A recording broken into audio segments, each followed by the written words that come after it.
Fala pessoal, tudo bem? Eu sou o Gabriel Torres e você está no canal do Clube do Hardware. E hoje vamos falar sobre um assunto que é muito pouco discutido aqui no mercado de hardware, que são as fontes de alimentação redundantes.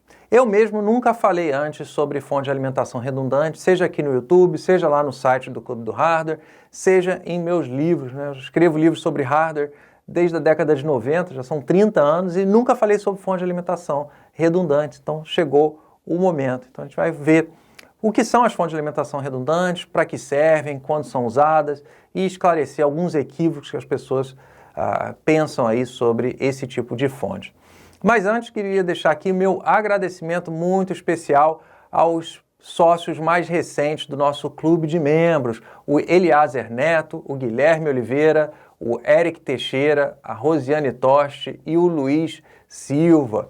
Vocês estão contribuindo aí para que eu continue gravando vídeos aqui no YouTube. Então, se você ainda não é sócio do nosso clube de membros, dê uma olhada, o link está aqui na descrição. Se tornando sócio, além de benefícios exclusivos, como acesso antecipado aos nossos vídeos, vídeos exclusivos, você também vai estar contribuindo para que eu continue, né, gravando vídeos aqui no YouTube. Vai estar me estimulando a continuar gravando vídeos aqui no canal do Clube do Hardware no YouTube.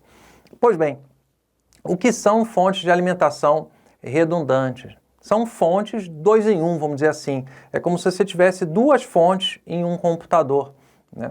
E essas fontes são instaladas em um pequeno gabinete apropriado, né? E você pode instalar e desinstalar cada fonte individualmente através de um sistema de trilhos, né? Então ela funciona através de um sistema de conexão, de conectores, que você pode remover e colocar a fonte com o computador ligado. Os cabos que partem da fonte são comuns para as duas fontes que existem, né? E para que serve? Né? Por que você vai ter duas fontes, né, redundantes em uma máquina? Serve para dois motivos, tá? Dois motivos. O primeiro, que é o mais óbvio, que é o que a maioria das pessoas pensa que é o objetivo da fonte redundante, e é também, realmente é um dos objetivos da fonte redundante.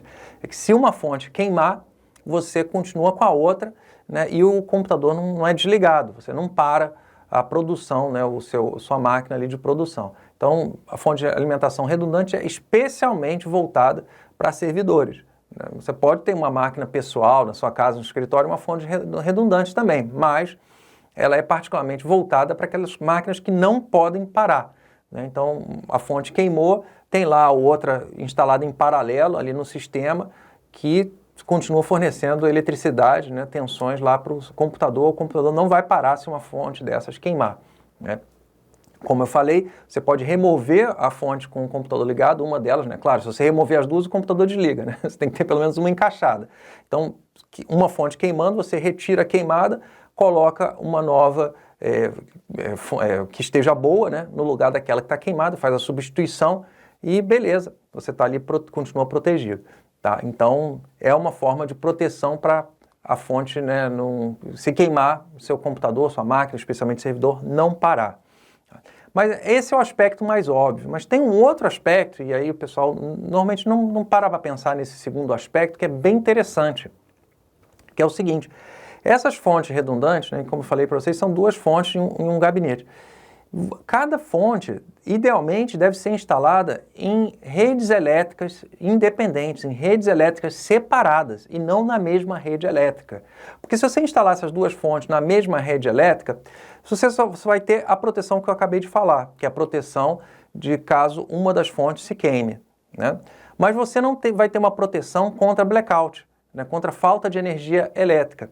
Se você tiver essas duas fontes, cada uma ligada numa rede elétrica separada, o que vai acontecer? Se faltar eletricidade em uma das redes elétricas, a outra rede elétrica provavelmente não vai faltar eletricidade e a máquina vai continuar funcionando. Olha que interessante, né? Você então instalando em duas redes elétricas separadas, se uma rede elétrica falhar, se tiver alguma pane na rede elétrica, tiver um blackout na rede elétrica, a segunda fonte vai estar ligada em outra rede elétrica e vai continuar alimentando a máquina. Então, por isso que é particularmente voltada para servidores. Então, data centers normalmente têm redes elétricas separadas. Idealmente, né, eu sei que é difícil aqui no Brasil, né, mas fora do Brasil isso é possível, você ter grandes data centers com empresas fornecedoras de eletricidade diferentes. Você ter duas ou mais empresas fornecedoras de eletricidade, idealmente duas, né?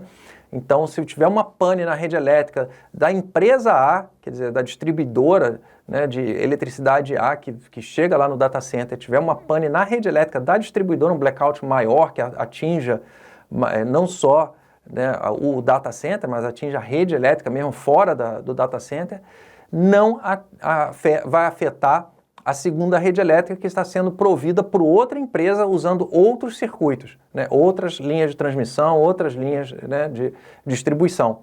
Né? Poxa, mundo ideal isso aí, né? Eu sei que, como eu falei, no Brasil é mais difícil fazer isso, né? Porque a gente tem, é mais difícil, mas fora do Brasil isso é o padrão para data centers grandes, né? Então, você tem ali, então, duas proteções, resumindo, né? Para que serve a fonte de alimentação redundante? Duas proteções. Proteção mais óbvia, que se uma fonte queimar, a outra continua segurando a máquina, vai te dar tempo para você chegar e substituir a fonte que está queimada. E a segunda proteção é uma proteção contra a falta de energia elétrica, uma pane na rede elétrica da fornecedora de energia elétrica. Né? Então você vai ter duas fornecedoras, duas redes elétricas, se uma falhar, né, a outra continua fornecendo eletricidade e não faz com que a máquina pare de funcionar. Tá? Então, voltado para servidores, basicamente. Você pode perguntar, poxa, nesse caso da pane na rede elétrica, não poderia ser no break que está instalado na máquina?